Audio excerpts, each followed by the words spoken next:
नमस्कार। आज के इस विश्लेषण में हम सीधे एक ऐसे विषय पर बात करेंगे जो सच में बहुत ही दिलचस्प है। क्या आपने कभी सोचा है कि हमारे प्राचीन ग्रंथ जैसे महाभारत सिर्फ आस्था की किताबें नहीं बल्कि कूटनीति और युद्ध कौशल के मास्टर क्लास हैं? हाल ही में डॉक्टर कुमार विश्वास जैसे वक्ताओं ने इसे बहुत ही शानदार तरीके से समझाया है। उन्होंने बताया है कि कैसे इन ग्रंथों की मदद से हम मनोवैज्ञानिक युद्ध, हमारी अपनी महत्वाकांक्षाओं और यहाँ तक कि आज के इंटरनेशनल पॉलिटिक्स को भी गहराई से समझ सकते हैं। तो चलिए बिना देर किए शुरू करते हैं और देखते हैं कि हजारों साल पुरानी ये बातें आज भी हमारे कितने काम आ सकती हैं। इस पूरी चर्चा की नींव एक बहुत ही दमदार विचार पर टिकी है। वक्ता कहते हैं, जिसके रथ पर स्वयं हरि बैठ जाएं, उसे विजेता बनने से कौन रोक सकता है। जरा सोचिए इस बात पर। यह सिर्फ एक लाइन नहीं है, बल्कि कुरुक्षेत्र के युद्ध और सच कहें तो हमारी जिंदगी के संघर्षों का पूरा सार है। आपके साथ कौन खड़ा है, आपको कौन गाइड कर रहा है, बस यही तय करता है कि आप जीतेंगे या हारेंगे। महाभारत में अर्जुन और कर्ण दोनों ही कमाल के योद्धा थे, बिल्कुल बराबरी के। लेकिन खेल पलटा उनके सारथियों ने। अब आते हैं हमारी पहली थीम पर, जो है कृष्ण की अचूक रणनीति। और ये रणनीति तीर तलवार की नहीं बल्कि माइंड गेम्स की थी। आपको पता है, युद्ध के मैदान में उतरने से बहुत पहले ही असली लड़ाई शुरू हो चुकी थी। कृष्ण का सीधा सा लक्ष्य था कर्ण का मनोबल पूरी तरह से तोड़ देना। वो अच्छे से जानते थे कि कर्ण को रास्ते से हटाए बिना पांडव जीत ही नहीं सकते। इसलिए कृष्ण ने कर्ण के साथ एकांत में एक बहुत ही जबरदस्त मनोवैज्ञानिक दांव खेला। उन्होंने कर्ण के सामने 3 बड़े ऑफर रखे। पहला, उसे बताया कि वो कोई साधारण इंसान नहीं बल्कि कुंती का सबसे बड़ा बेटा है। दूसरा, उसे पूरे साम्राज्य का राजा बनने का लालच दिया। और तीसरा, सबसे हैरान करने वाला, कि युधिष्ठिर और अर्जुन जैसे महारथी उसके सेवक बनकर रहेंगे। जरा उस इंसान की जगह खुद को रखकर देखिए, जिसने पूरी जिंदगी सिर्फ एक पहचान और थोड़े से सम्मान के लिए संघर्ष किया हो। उसके लिए ये ऑफर ठुकराना कितना मुश्किल रहा होगा। लेकिन क्या कर्ण ने ये ऑफर माना? बिल्कुल नहीं। इतने बड़े प्रलोभनों के सामने भी वो इंसान डगमगाया नहीं।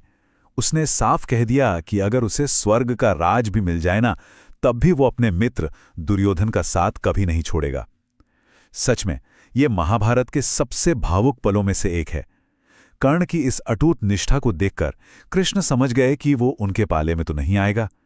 लेकिन फिर भी कृष्ण अपना काम कर चुके थे। उन्होंने कर्ण के दिमाग में ये बात तो डाली दी थी कि जिन लोगों के खिलाफ वो लड़ने जा रहा है वो कोई और नहीं बल्कि उसके अपने सगे छोटे भाई हैं। मनोवैज्ञानिक संतुलन तो वहीं बिगड़ गया था। चलिए अब बात करते हैं युद्ध के 2 सबसे अहम किरदारों की, यानी दोनों तरफ के सारथी। अगर आप ध्यान दें तो दोनों तरफ के रथों को चलाने वाले लोगों की मानसिकता में जमीन आसमान का फर्क था। एक तरफ कर्ण का सारथी है शल्य, वो उसे लगातार ताने मार रहा है, हतोत्साहित कर रहा है कि तुम तो सूत पुत्र हो, तुम अर्जुन का सामना कैसे करोगे। और दूसरी तरफ अर्जुन के सारथी स्वयं कृष्ण हैं, जो उसे हर पल ताकत दे रहे हैं, कह रहे हैं कि तुझ में ही सब शक्ति है, उठ और युद्ध कर।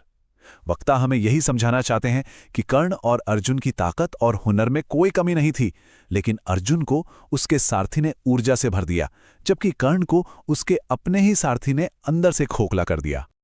और यही बात हमारी आज की जिंदगी पर भी पूरी तरह से लागू होती है। वक्ता बहुत ही पते की बात कहते हैं कि अपनी महत्वाकांक्षाओं के रथ की लगाम कभी भी किसी शल्य के हाथ में मत दीजिए। हम सब के आसपास, चाहे वो ऑफिस हो, समाज हो या कभी कभी परिवार में भी, ऐसे लोग होते हैं जो हर नए आइडिया पर पानी फेर देते हैं, आपको डीमोटिवेट करते हैं। संदेश एकदम साफ है, ऐसे नकारात्मक लोगों को तुरंत अपने रथ से उतार फेंकिए। सिर्फ उन लोगों को अपने करीब रखिए जो आपकी काबिलियत पर कृष्ण की तरह अटूट विश्वास जताएं। तब हम इस चर्चा के तीसरे हिस्से की ओर बढ़ते हैं, जहां हम समझेंगे कि कुरुक्षेत्र में न्याय और धर्म की असली परिभाषा क्या थी।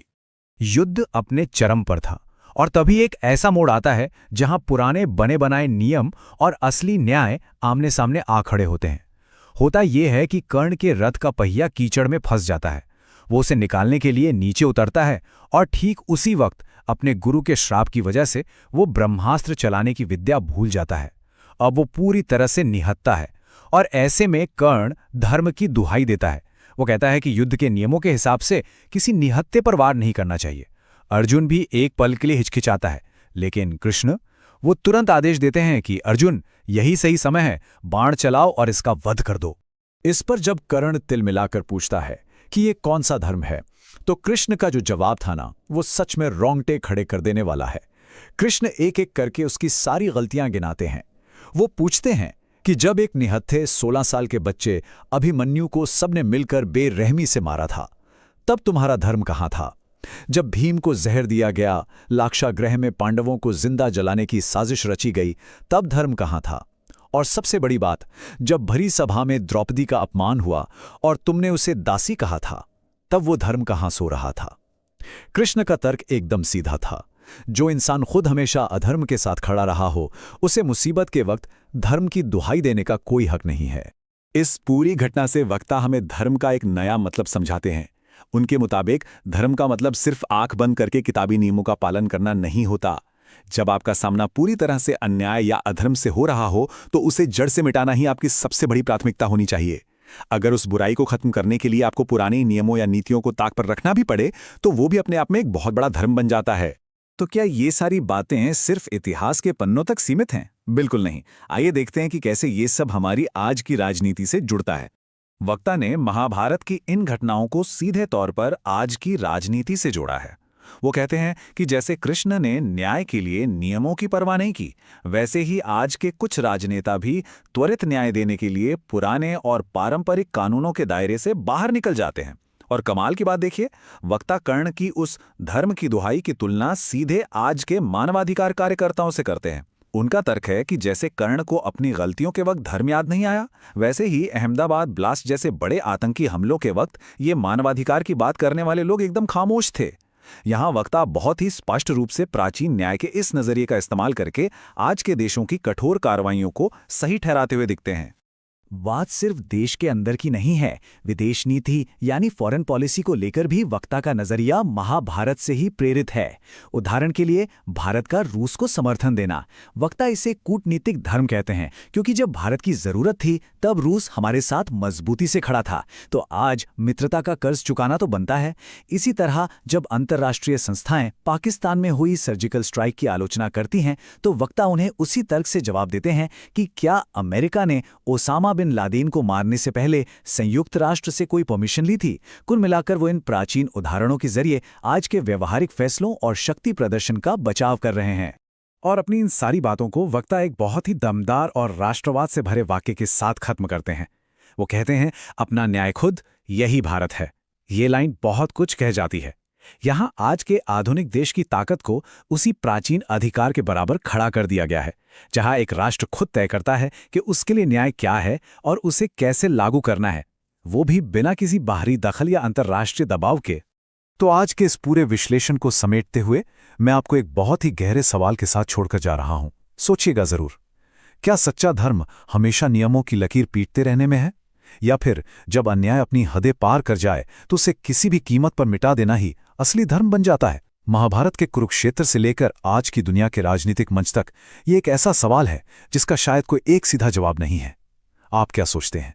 इस चर्चा में हमारे साथ जुड़ने के लिए आपका बहुत बहुत धन्यवाद। सीखते रहिए और हां, विचार जरूर करते रहिए।